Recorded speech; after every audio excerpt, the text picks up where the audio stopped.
La naturothérapie, et il faut que je vous explique ce que moi je fais pendant 44 ans, ce que j'ai pu apporter à beaucoup de personnes, des femmes et des hommes. Il y a même une dame qui a quitté l'Afrique du Sud, qui est arrivée ce matin, elle est là. Si vous voulez vous lever, comme ça ils vont voir que si Dr Aka, c'est pas important d'aller venir de l'Afrique du Sud. Voilà, elle est de l'Afrique du Sud. Il y a un autre frère à côté qui est venu du Gabon. Il est venu du Gabon, tu te lèves mon frère. Voilà. Suivre la conférence, ou les conférences. Voilà, donc ce n'est pas n'importe quoi. Alors, la naturothérapie, comme je l'ai dit dans toutes mes conférences, je vais écrire la naturothérapie.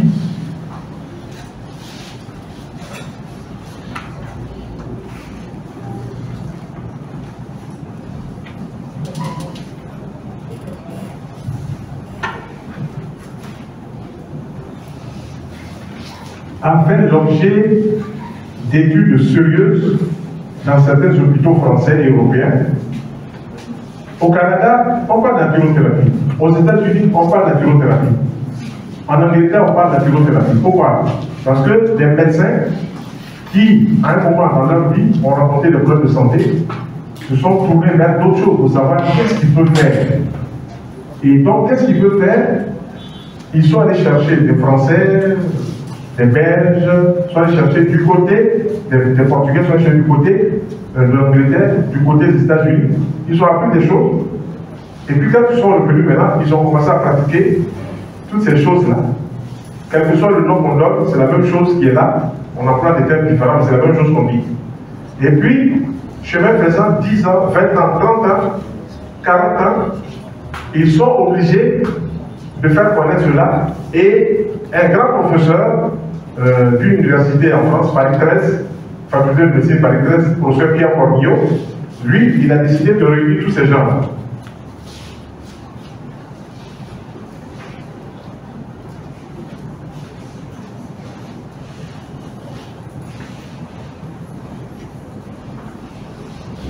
Professeur Pierre Cornillot, faculté de médecine Paris 13, il réunit ces gens et il va leur donc dire, bon écoutez, il y a beaucoup de gens qui ont des problèmes de santé, on peut aussi les aider autrement.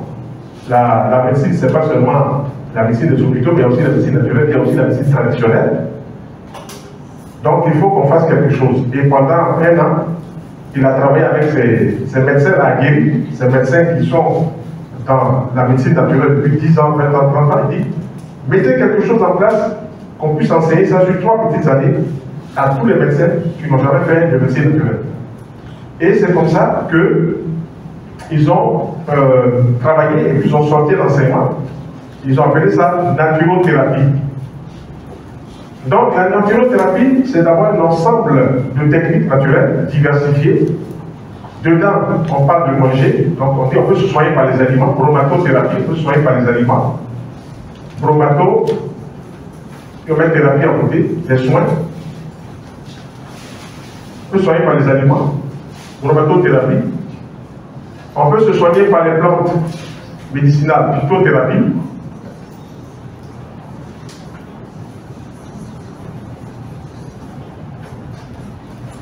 On peut se soigner par les plantes médicinales, phytothérapie. On peut se soigner par les essences de plantes ou huiles essentielles, aromathérapie.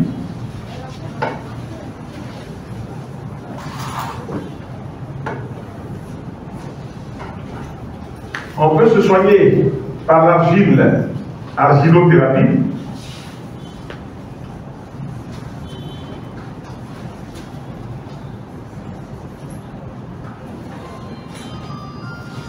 On peut se soigner par la musique, mais ce n'est pas les musiques ouya là, c'est pas ça. Hein.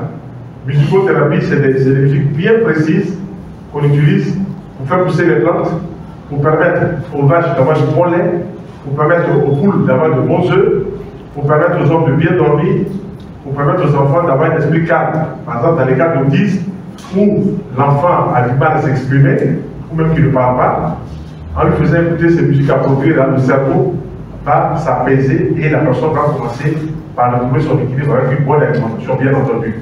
Donc, on va parler aussi de musicothérapie.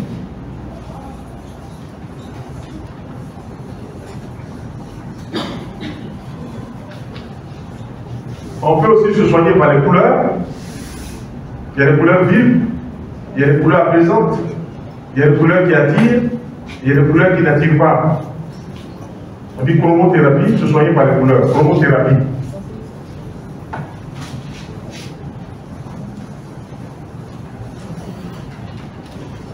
Soigner par les couleurs. On peut se soigner par l'eau, on peut boire l'eau, on peut se laver avec l'eau, on peut utiliser l'eau. Donc, se soigner par l'eau, en général, c'est hydrothérapie.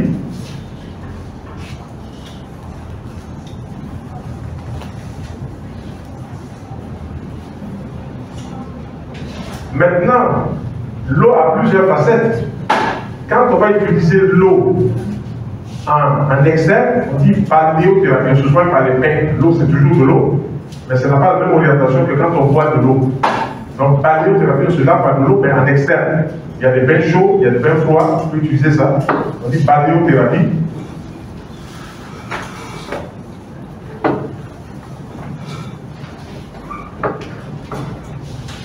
Lorsqu'on va utiliser des eaux thermales, alors on va utiliser Bélier, on va utiliser Vichy, on va utiliser Badois, on va utiliser les eaux qu'on a en gamme, cristallines et tout ça, on va boire ces eaux-là pour se soigner. Là, souvent, ça n'a pas la même orientation, on dit crénothérapie.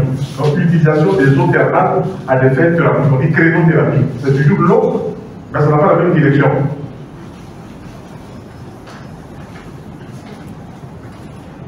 Crénothérapie. Donc on se soigne avec des eaux thermales. Boire de l'eau, par exemple, il y a des gens qui quittent ici en Côte d'Ivoire, ils vont en France, ils s'en vont là-bas tous les matins, ils boivent de l'eau Bélier. C'est une eau qui sort, il y a des bulles, ils boivent de l'eau Bélier. Ils peuvent boire Badois, ça soigne le foie. Donc ils vont boire ça pour soigner leur organisme. Et nous on a toujours dit que tout ce qui est dans la nature, donc on dit naturothérapie, peut nous aider à avancer, peut nous aider à nous soigner, peut nous aider à améliorer notre bien-être, notre mieux-être. Voilà.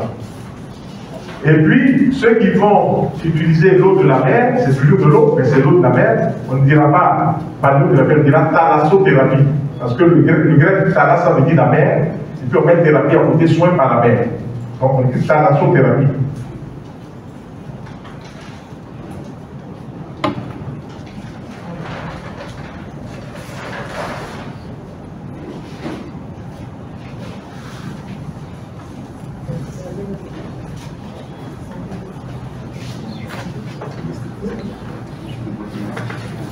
Donc, se soigner par l'eau de mer. Chaque année, il y a à peu près 5-10 millions d'Américains qui vont en Israël et vont se plonger dans l'eau de mer, l'eau de la mer Morte. Ils plongent dedans. Et chose assez intéressante, quand ils plongent dans cette eau-là flotte, elle fait flotter. Parce que le taux de salinité de sels minéraux de l'eau est tellement élevé que ça les fait flotter. Et donc, il y a des amis qui vont là-bas, pendant qu'ils soignent leur problème de peau, les dermatoses, leur problème d'eczéma, ils sont couchés sur le dos, puis ils flottent. Ils disent 9 jours. Et puis après, ils se retournent, ils se mettent sur le ventre. Donc, les gens passent là-bas 1 mois, 2 mois, ils n'ont même pas un traitement particulier. Rien que l'eau de mer va régler leur problème de peau à 80-85%. C'est ça le thalassothérapie. Ok? Il y a d'autres techniques encore, techniques qu'on appelle la pensée, la psychothérapie, la pensée positive, la psychothérapie, et puis aussi, il y a des techniques qu'on utilise pour toucher, pour stimuler, pour adoucir certains problèmes de santé par les pieds, on dit podo, réflexothérapie.